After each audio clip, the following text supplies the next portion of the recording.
Hey friends, Sean here with Manly Made Minute, and welcome back to another episode of Okay, I'll try that. Today, I'm getting out a bag of rubber bands. I actually had to go purchase this to do this video because I didn't actually have any rubber bands. I was like, who has rubber bands anymore? But I saw this technique quite some time ago, and I think the first person I ever saw do this was Gina K from Gina K Designs. And I always like to give credit where credit is due if I can remember where I saw these techniques. But these are techniques that I haven't tried before, and I started seeing some rubber band stuff pop up again. So I'm like, I got to try this. I remember watching Gina K quite some time. So when I've seen this done, I've seen it done as background techniques. I'm going to do a background technique with it, and I'm going to try doing some stamping and some design on a die cut, or actually a fussy cut floral. Because I thought I want to try this two different ways because I've seen the background. I can do a background. We're going to try it both ways. All right? But before we do, don't forget to hit that like and subscribe button. Would love to have you part of my team, part of my journey and watching me on YouTube. And you can also find me on Instagram at Manly Made Minute. So let's head on down to the down cam and let's see what we're going to do. All right, here's what I've done. I have pre-stamped out this stamp that I've had for a long time from Brutus Monroe. I just haven't used it yet.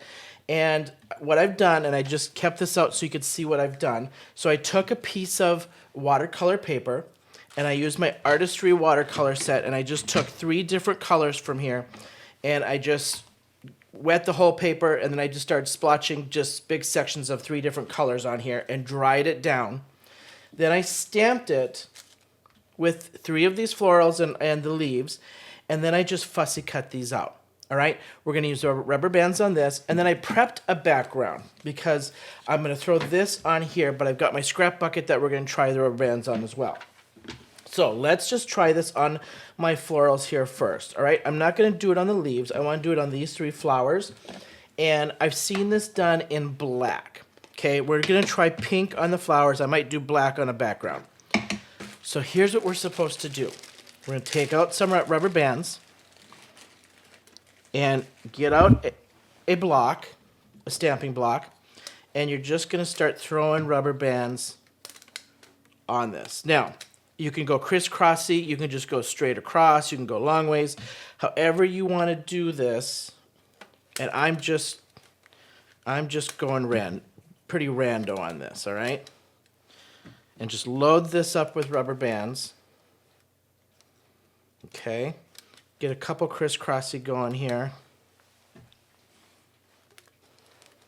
And I think that is going to be just enough for what I want to do. And I actually might move some of this over so it's just not quite so thick right here.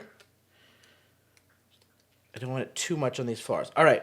Now, take a stamp pad, ink pad, load it up with ink, okay, and then stamp this down.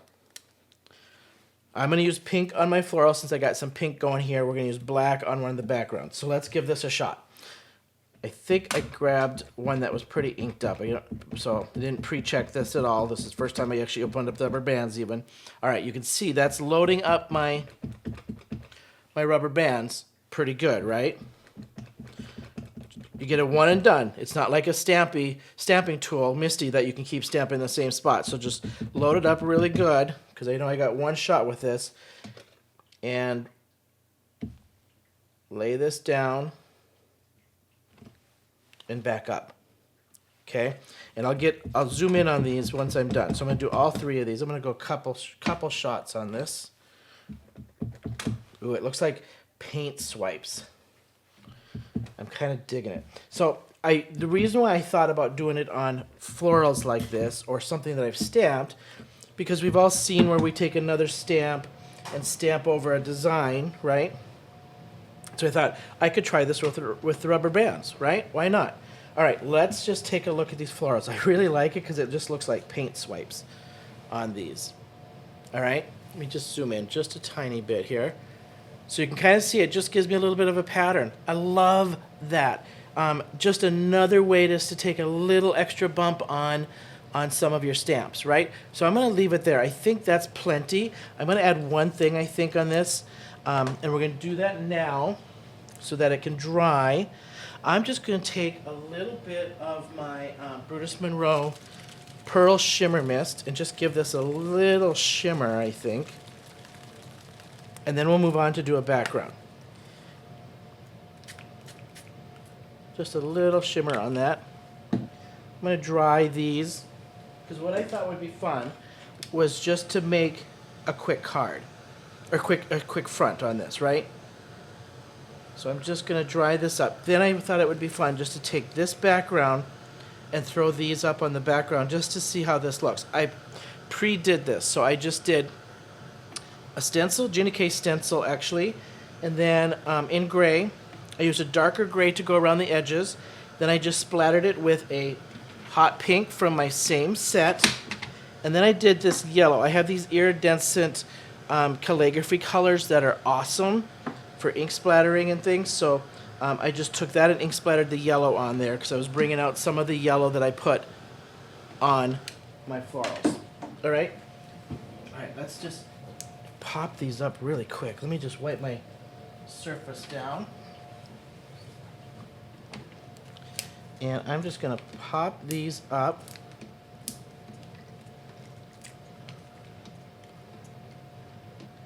And we're going to do this one and that one flat. All right, so I just thought this would be fun to see how this looks on a card as the finished little piece. And if I just tucked that, my leaves around there, I could do any color. I could have done these leaves in green. I could have did these florals in just one color and then did this around, but I'm not going to glue that yet, so just take a look. Let's zoom in. I think this looks fantastic. It's almost got a little mixed media kind of feel to it, right? So I love, love, love this. Super easy. Another way to bump up. Now I want to try this on a background. So I got out my scrap bucket. We've all seen my scrap bucket, right? This is all my backgrounds. And I want to grab just one that I could have a flat surface on. Oh, here's an old one that I had to use a stencil on. Here is, let's see if I can find, oh, here. Because I've already done a stenciled one. Let's just try this one. So I'm going to use the back side of these so I don't have to redo them, but I'm going to do this in black. And just see, and all I want here, I don't actually want full lines, I don't think. I think I just want random chunks of pieces. So I'm not going to try to get it all down. I'm just going to kind of go, oh, look at that. It's almost like tire tracks. I think that looks so cool. All right. There's my rubber bands. So let's just get these two side by side. I think this is so cool and so easy and cheap. This is perfect, perfect, perfect for a beginner stamper who doesn't have a lot of supplies. I guarantee you've got some office supplies sitting around.